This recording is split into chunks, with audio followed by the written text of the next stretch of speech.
الشيطان الرجيم بسم الله الرحمن الرحيم وبه نستعين وهو خير موفق ومعين ثم الصلاة والسلام على سيدنا محمد وآله الطاهرين اللهم صل على محمد واللعن الدائم على أعدائهم أجمعين.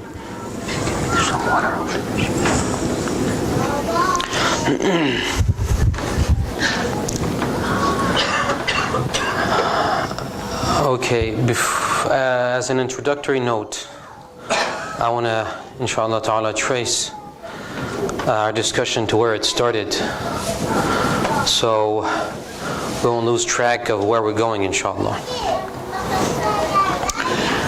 As I explained, when we study the history of the Ahlulbayt, there are certain seeming discrepancies that to some they appear to be hard to reconcile. Okay. On the one hand, you have instances such as the miracles of the Ahlulbayt, the numerous miracles they had, such as one particular example that is cited a lot in this context, the fact that Imam Ali alayhi salam pulled out or removed the door to the fortress of Khaybar, and then when this is juxtaposed, when this is put next to the fact that his right was usurped and his house was attacked and he did not defend himself, this to many seems to be a contradictory or to be two contradictory events. We either have to say that those miraculous powers did not exist, that the Ahlul Bayt did not have such miraculous powers, or that such events did not happen, that the injustices done against them did not happen. This is one instance, of course, where this question arises. As I mentioned, as I pointed to, there are other instances too, like the Prophet himself. The Prophet had various miracles. The Prophet had divine knowledge. Why did he not anticipate the usurpation of the right of his Khalifa? Why did Imam Hassan acquiesce to a ceasefire, whereas Imam Hussein? Please recite a salawat. Allahumma salli ala Muhammad wa ala Muhammad. They're not going to be quiet, even though you should wait in here.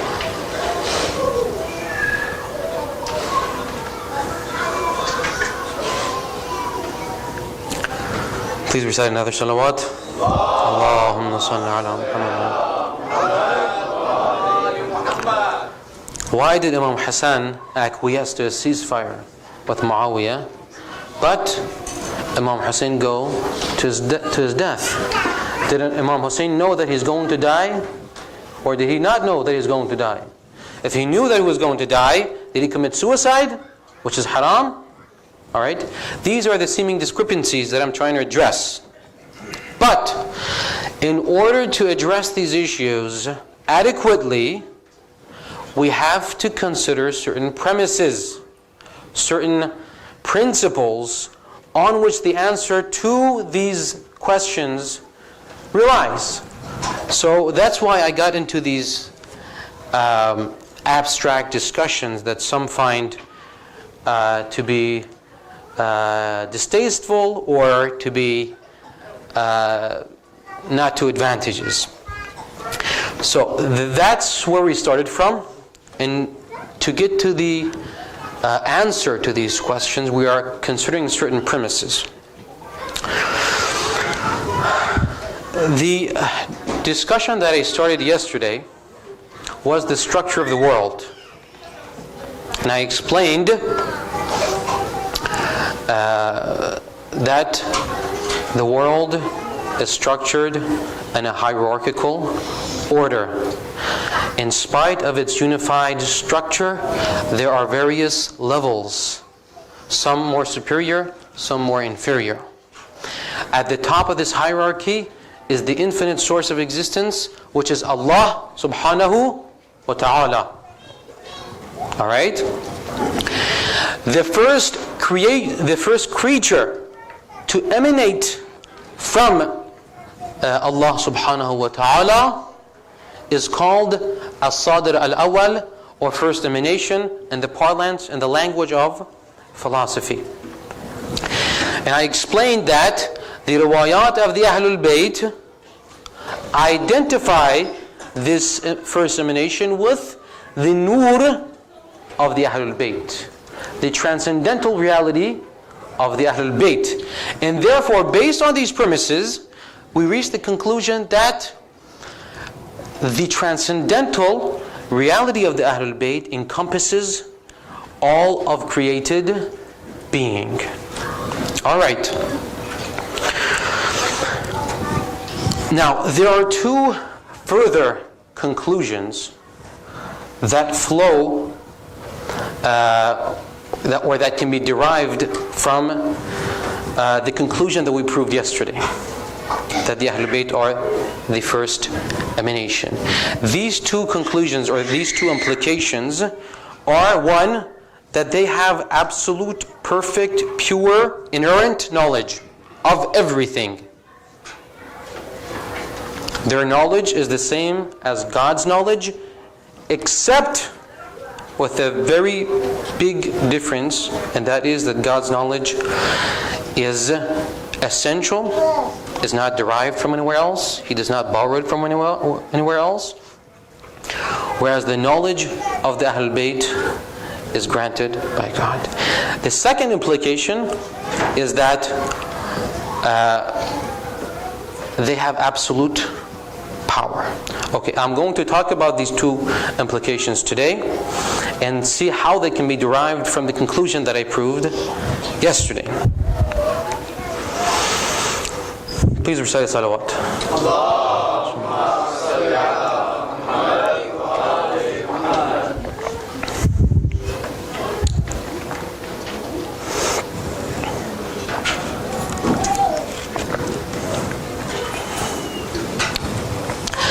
First, inshallah ta'ala, I'll consider the issue of their knowledge.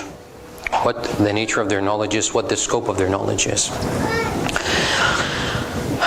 There are two types of knowledge.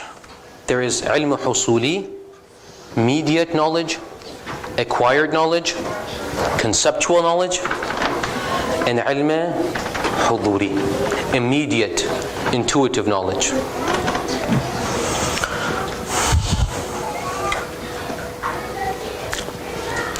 Ilm husuli is the knowledge that applies only to the material world.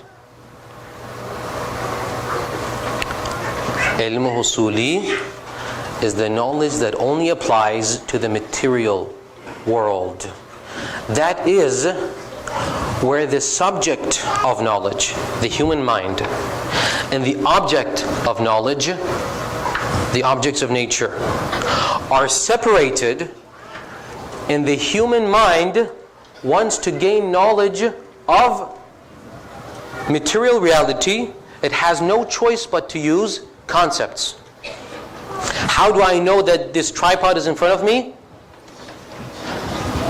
I'm not intuitively grasping this tripod. This tripod doesn't go into my head when I gain knowledge of it. The concept, this picture, I have a mental picture of this tripod. Alright? Now, because of the fact that there is this inevitable separation between object and subject in ilm husuli, this ilm, this mode of ilm, this type of ilm is prone to error. That's why a lot of times we make mistakes.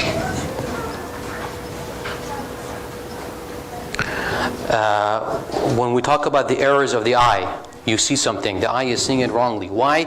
It's because we do not grasp the object of knowledge immediately. Okay? There's something else that is mediating in between.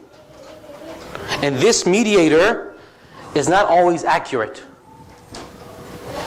Okay? Therefore, error occurs. So, ilm husuli is fallible. Ilm husuli is prone to error, prone to mistake, prone to being wrong. The other type of ilm is ilm huzuri, immediate knowledge, intuitive knowledge. Okay?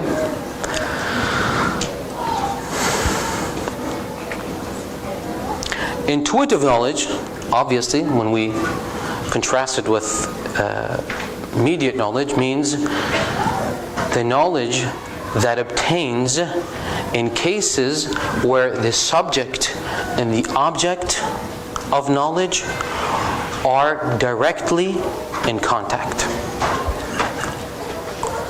are not existentially separated.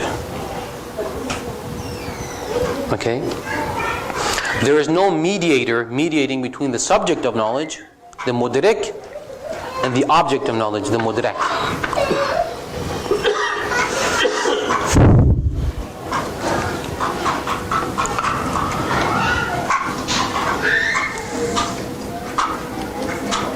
Ilm huduri obtains between the causes and their effects. Between ilal mujadeh, not the causes that occur in nature. These in philosophy does not consider these, or in philosophy and the rational sciences, these are not considered like the causes and effects that we have in nature. They're not considered ilal mujadeh. Ilm huduri obtains between ilal mujadeh, the existence-giving causes, and their effects. Okay? When we're talking about ilal and ma'alil, causes and effects, the knowledge that obtains here is ilm huduri. Why? Because there is a direct existential connection between illat and ma'lul. Alright, I'm going to give examples, inshallah, it'll become clear. Both illat, the cause, the existence-giving cause, has ilm huzuri of its ma'lul. In the ma'alil, the effects have ilm huzuri in relation to their effects.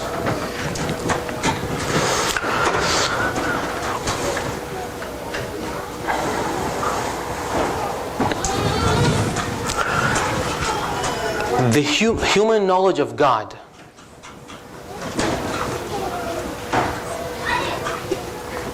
the innate human knowledge that the human being possesses of God, is ilm huzuri. Okay, this is one type of ilm huzuri. Although it's very weak,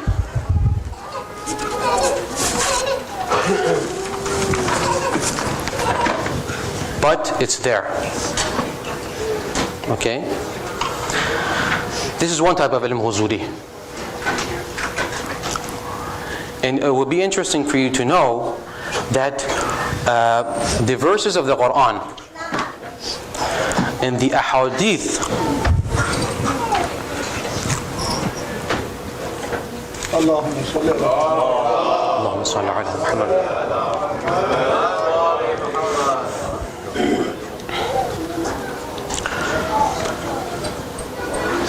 The verses of the Quran and the ahadith that talk about alam al-dhar refer to the ilm huduri that humankind has in relation to God. Alright? It's wrong to understand alam al-dhar as indicating this primordial realm of existence where we used to live as very tiny motes, as very tiny particles and there we had access to God directly, and God spoke to us directly, that is incorrect understanding of Alam al-Dhar.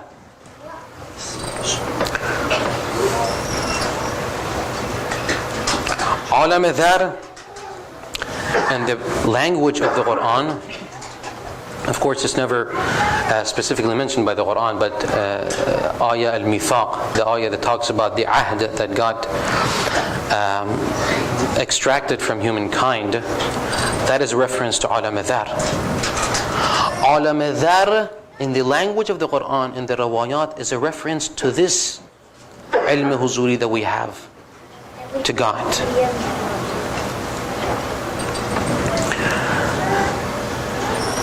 Because we are the effects, we are created by God, we are existentially attached to God. Okay, to put it in the simplest terms possible, although it might prove a little controversial to some. Because we are existentially attached, because God created us, God gave us existence, we are existentially attached to God, and therefore we know Him by our very essence. This knowledge may be weak, because we are confined in nature, we're distracted by natural things.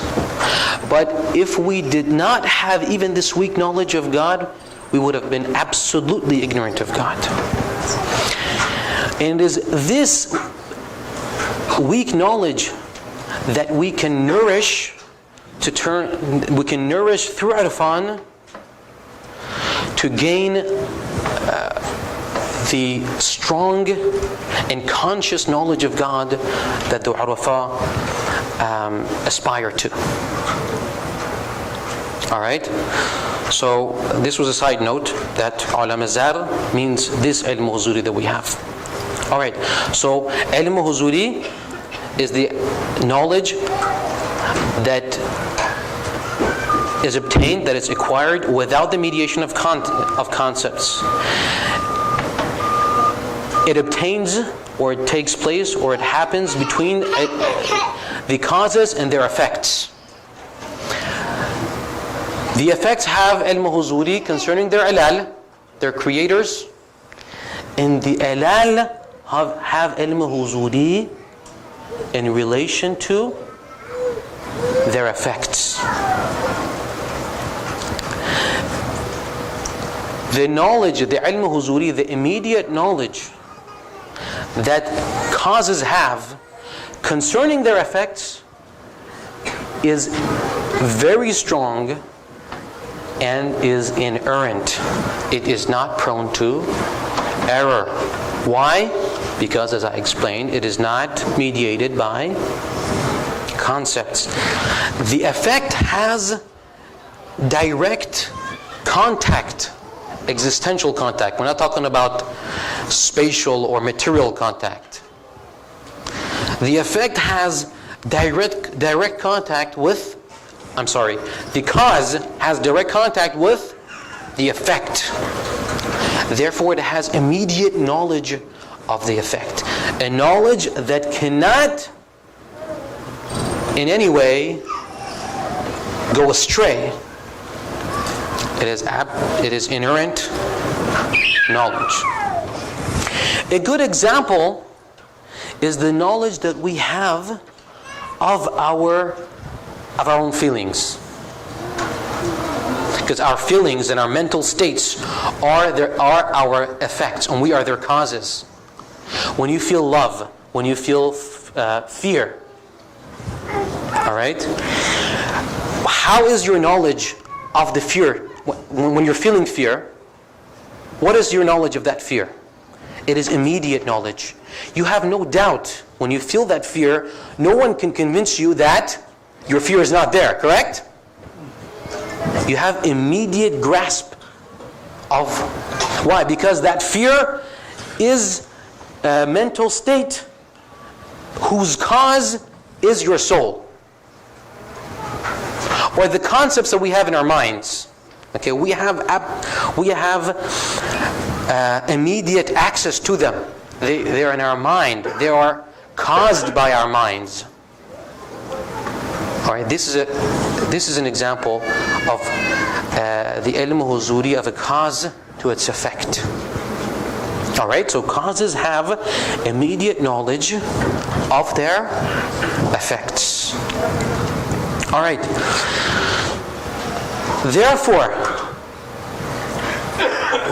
Therefore, as we have shown and proven that the Ahlulbayt are the cause, the mediating cause. Of course, we all take this for granted. We know what we're talking about. We're not mushrikeen here, alhamdulillah. They are created by God. But they are the mediator through which God creates all of created being. And as I explained, they encompass all of created being. Therefore, they are the cause of all created being. Therefore, they have direct, absolute, inherent knowledge of all created being. Therefore, the Ahlulbayt, it is proven, we have proven here, through rational reflection, that the Ahlulbayt, the nur of the Ahlulbayt, has absolute timeless knowledge of everything that happens in the world, whether we're talking about the spiritual world or we're talking about the material world. For the Ahlulbayt, past and present and future is meaningless. The entire world for them is like a picture that they see before them. Alright. 2 riwayats to back this up.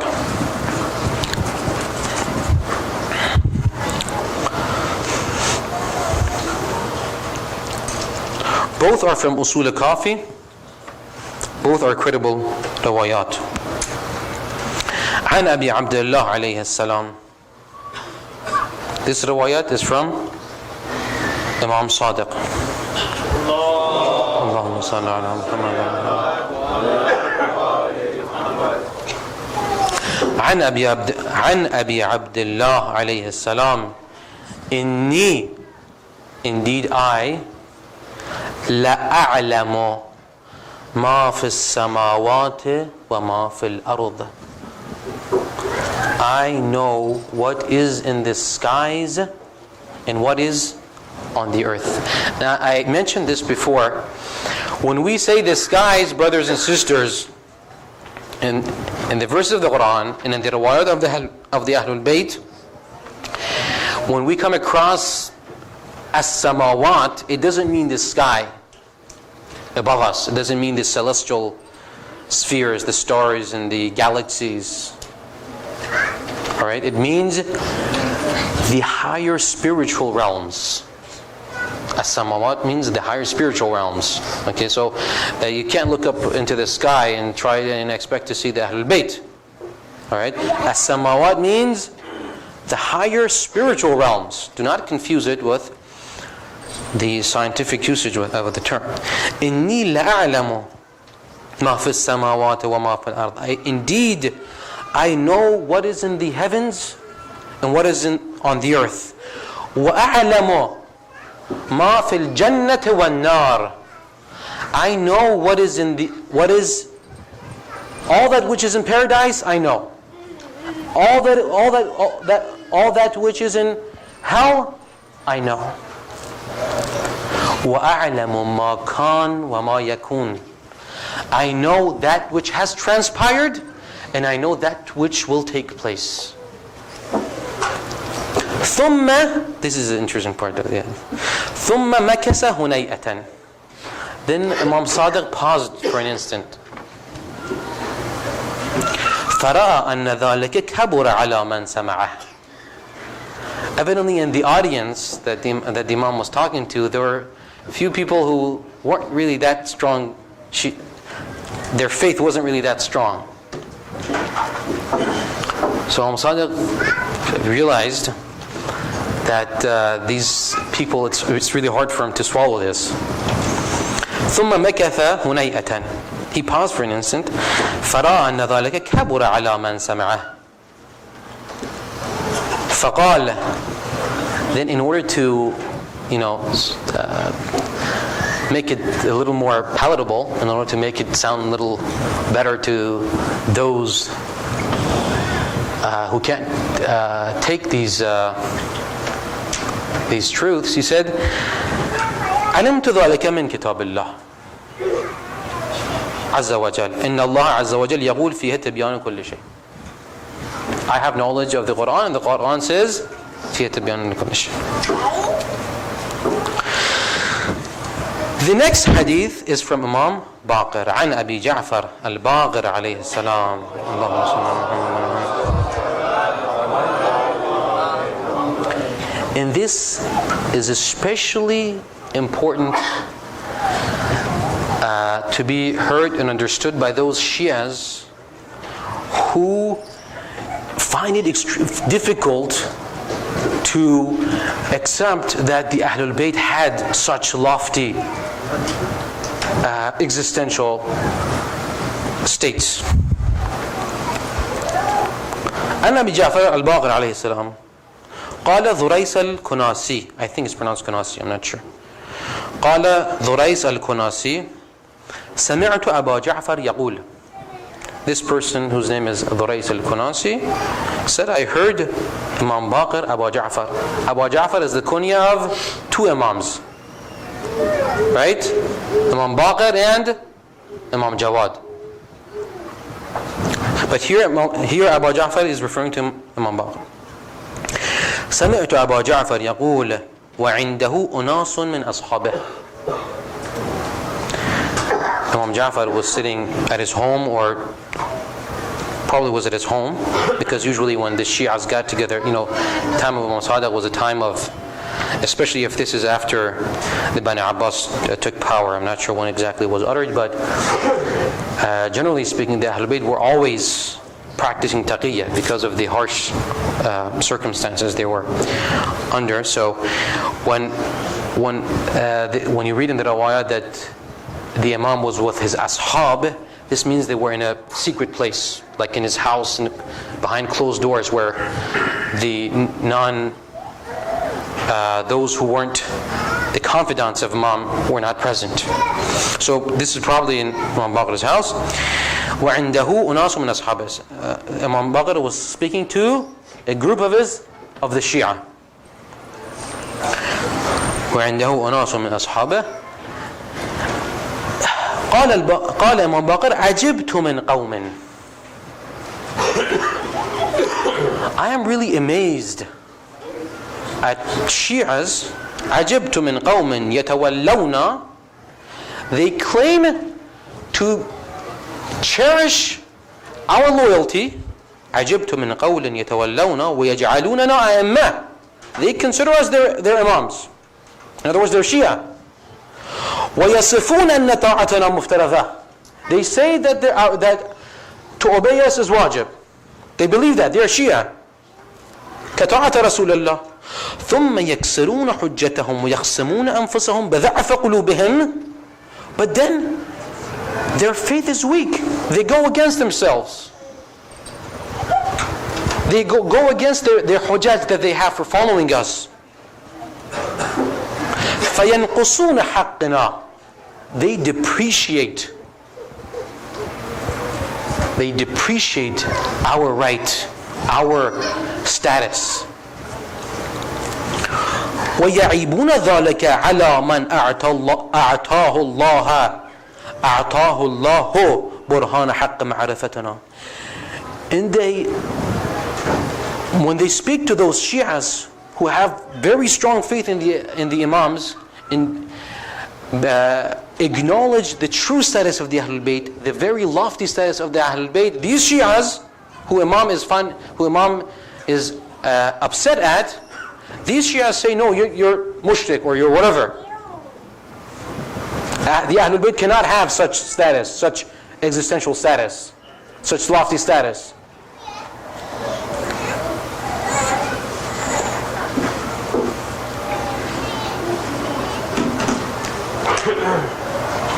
So Imam Sadiq is saying, I am displeased to those Shias who do not believe such things, who say no, they are just like any other human being, except that they're ma'soom when it comes to conveying the message of God.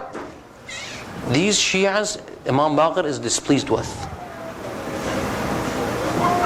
If we claim to be Shias, we have to acknowledge the true status of the Ahlulbayt.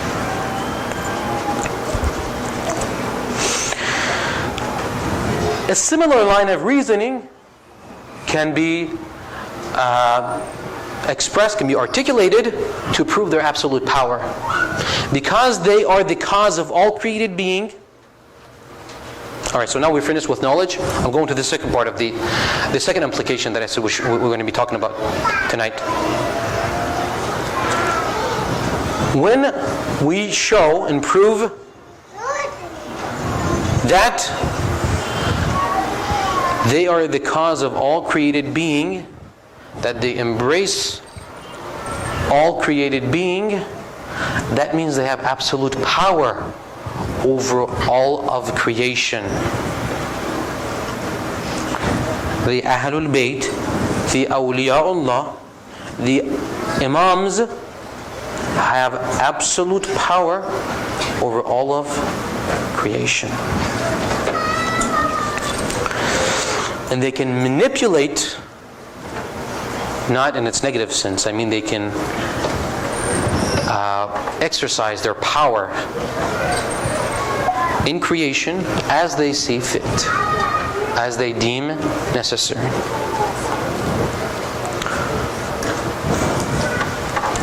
Illat, because, gives existence to its effect. Right?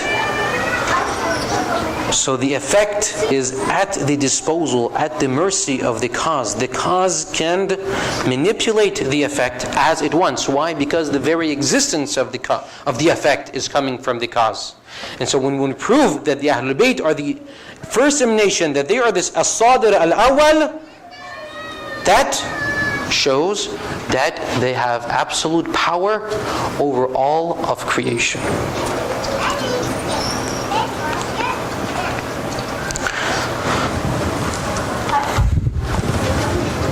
I don't know how familiar you are with Ziyarat Jam'iyya Kabira. My brother Zuhair was, alhamdulillah, he had the blessing of attending Hajj. And he was explaining to me that how the Wahhabis who are guarding the Baqi' in the holy shrines and the holy places in Saudi Arabia, they know that the Shia are extremely fond of Ziyarat Jam'iyya, and they know how important Ziyarat Jam'iyya is. So they seems like they've been taught to try to disprove the Shia through citing phrases of Ziyarat Jam'iyya Kabira. This only shows the importance of Ziyarat Jam'iyya Kabira for the Shia. If it wasn't that important, they wouldn't be so mad to prove the Ziyarat Jam'iyya Kabira to be wrong. One phrase from Ziyarat Jam'iyya Kabira reads, بِكُمْ فَتَحَ اللَّهُ وَبِكُمْ يَخْتَمُ. God begins by you and ends by you. This goes back to what I mentioned yesterday, that the Ahlul Bayt are the existential link connecting the Ark of Descent with the Ark of Ascent. They are the existential link that by God's bi'idhnillah, by God's leave, and by the agency of God, God has given this to them. They hold the entire world together. And if it weren't for them, the entire world would fall apart. Okay, of course, that might need more explanation to be brought home to the audience, but we've already talked about the basics. And that's why we have the riwayat. that say that without the hujjah, the earth and the skies would collapse. Okay, so bikum fatah Allah wa bikum yakhtim. God begins by you and God ends with you. The ark of descent starts with them and the ark of ascent ends with them. Wa bikum yunazzilul ghayth. The rain that we receive is on account of the Ahlulbayt. It is through the agency of the Ahlulbayt that we receive rain. وَبِكُمْ يُمْسِكُ السَّمَاءَ أَن تَقَعَ عَلَى الْأَرْضِ. God, by your agency, through the mediation of your agency, holds the earth so that it won't collapse, holds the skies so that they won't collapse on the earth.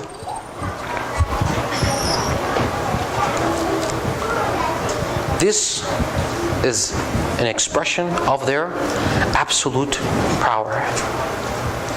All the blessings and everything that takes place in this world happens through their agency, through their mediation.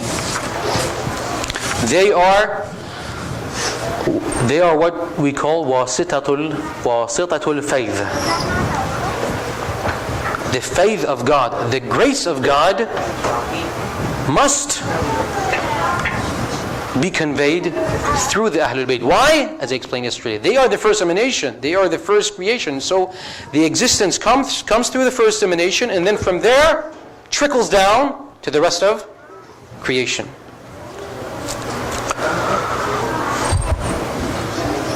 Another riwayat, another very beautiful riwayat that proves the absoluteness of the power of the Ahlul Bayt. An Jabir. The rawi of this riwayah is Jabir. Jabir ibn Yazid Ju'fi. This man, he was the Salman of his time. Jabir. He was the companion and the confidant of Imam Baqir. There was no one that Imam Baqir trusted more than Jabir ibn Yazid al-Ju'fi. We have riwayat that Imam Baqir whispers something in the ear of Jabir, and Imam tells him, don't tell this to anyone until Bani Sufyan, until the dynasty of Bani Sufyan falls apart. And then he utters other things and whispers other things in the ear of Jabir, and he tells, this is only for you. You're not supposed to say it to anyone, anytime. If you say it, the damnation of God, the la'na of God will be on you. This is how high the status of Jabir is. And Jabir, an Abi Ja'far, Jabir says that Imam Baqir said,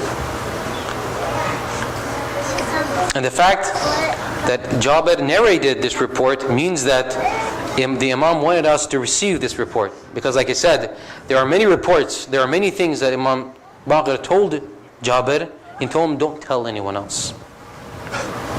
عن جابر عن أبي جعفر عليه السلام قال اسم الله الأعظم على 73 حرفا. Ism A'zam, the greatest name of God, has 73 letters. Okay. Again, brothers and sisters, like I've reiterated this a few times, these are only figurative expressions. The Ism A'zam is not a word with letters in the sense that we understand it. These are all metaphysical truths that are expressed in figurative and symbolic language. But anyway, so Ism A'zam, which is Ism A'zam is a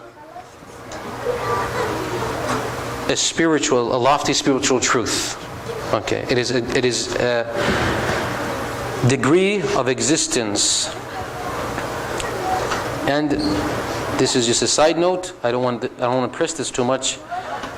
There are fuqaha and scholars who say that Ism Azam is the existence of the Prophet and the Ahlulbayt. But that's beside the point. We're not going to dwell on that. قال اسم الله الأعظم على 73 حرفا. Ism Azam has 73 letters. وإنما كان عند آصف منها حرف واحد. آصف ibn Barkhiyah, the vizier of Sulaiman, who brought the throne of Sheba to Sulaiman in less than the blink of an eye, he only had one letter of the 73 letters. إنما كان عند آصف منها حرف واحد فتكلم به. He uttered that حرف واحد. فخسف بالأرض ما بينه وبين السرير بالقيس حتى تناول السرير بيده ثم عادت الأرض. He brought the throne to Sulaiman, and he split the earth, brought the throne to Sulaiman, and then put the earth back together in less than a blink of an eye.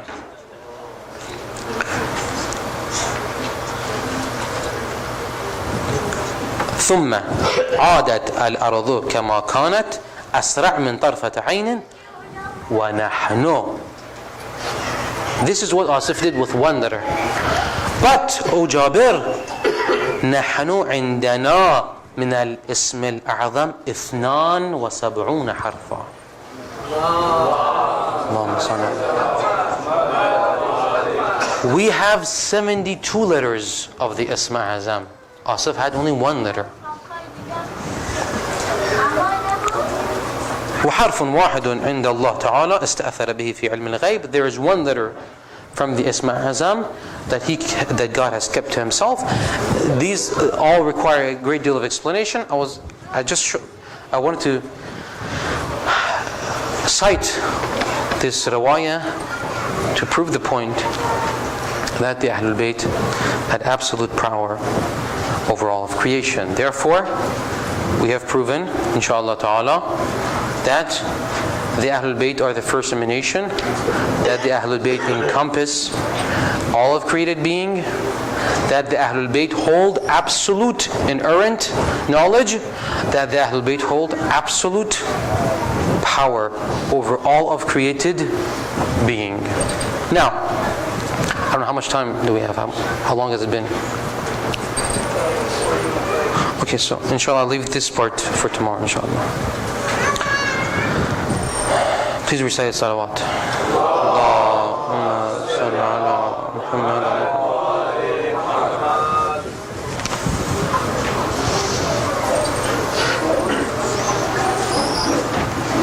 Can the brothers dim the light?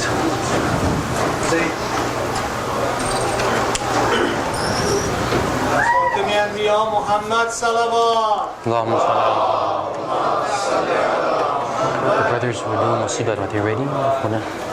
Yeah, I think so. If they can there are people after you finish their inshallah. Yeah, so make sure they're ready. So.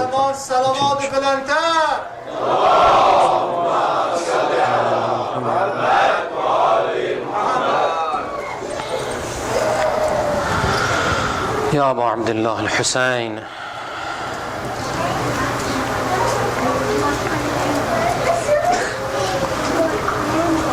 يا أبا عبد الله الحسين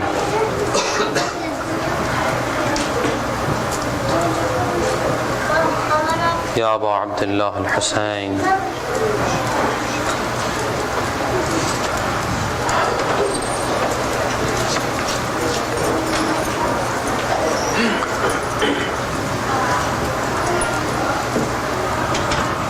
Brothers and sisters, it is the third night of Muharram. Brothers and sisters, we're approaching Ashura.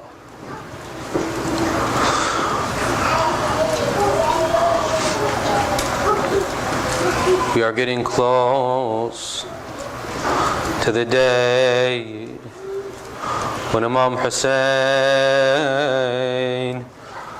and his children and his companions were slaughtered by people who considered themselves to be Muslim.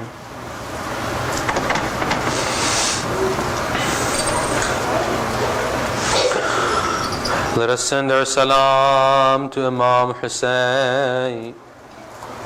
Let us take our hearts to Karbala, to the land of sorrow, to the land of grief. Please repeat with me the salam.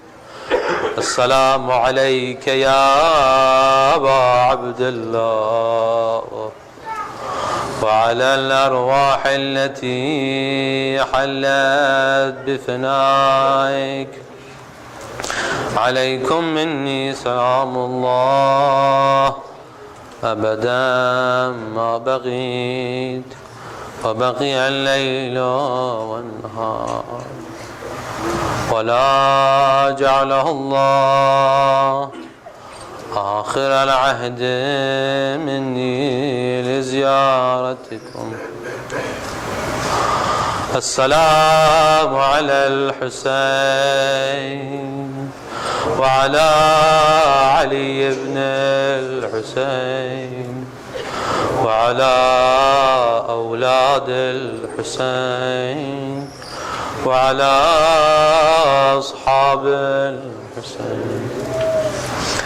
السلام على الحسين وعلى علي بن الحسين وعلى أولاد الحسين وعلى أصحاب الحسين.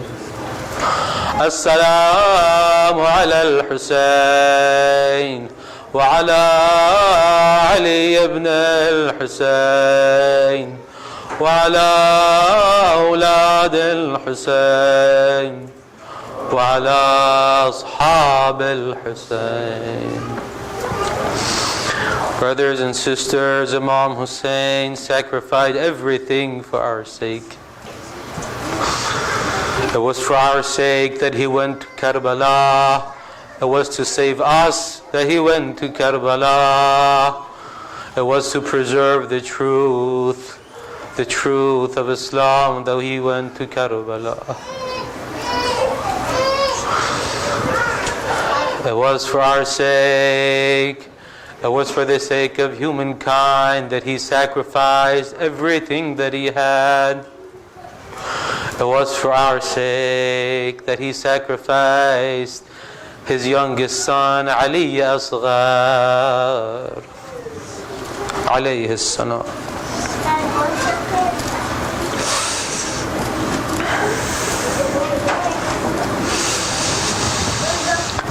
On one of his final trips that Imam Hussein, on one of his final visits that Imam Hussein made to the khayma, to where the women resided, to where the tents were, it is reported that Imam Hussein noticed the cry of Ali Asghar. He was only a few months old.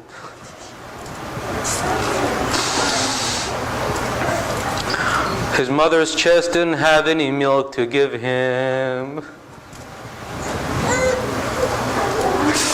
She hadn't had water for a few days. So the baby was restless.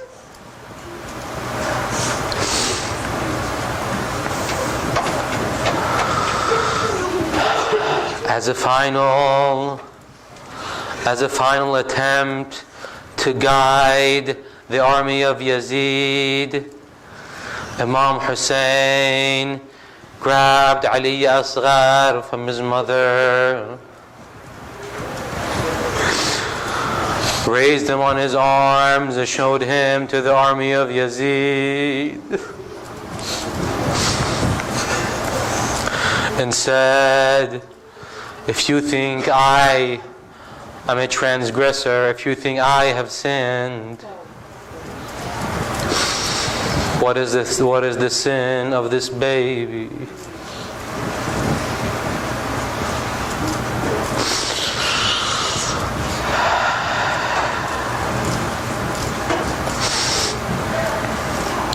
La'natullah ala al-qawm al-zalimin.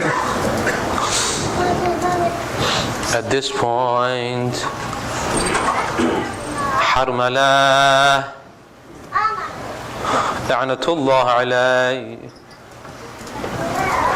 aimed at the beautiful innocent throat of Ali Asghar and shot an arrow at the throat of Ali Asghar. Brothers and sisters, we've all seen infants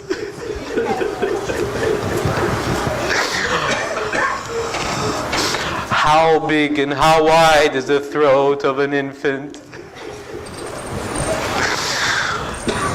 The arrow doesn't just pierce the throat of an infant. It's so tiny, it's so small. The arrow chops the head off. The arrow splits the throat.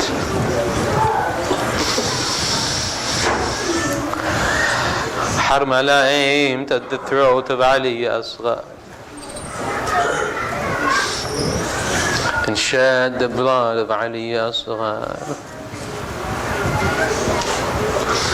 It is reported that Imam Hussein took the blood of Ali Asghar and threw it in the sky.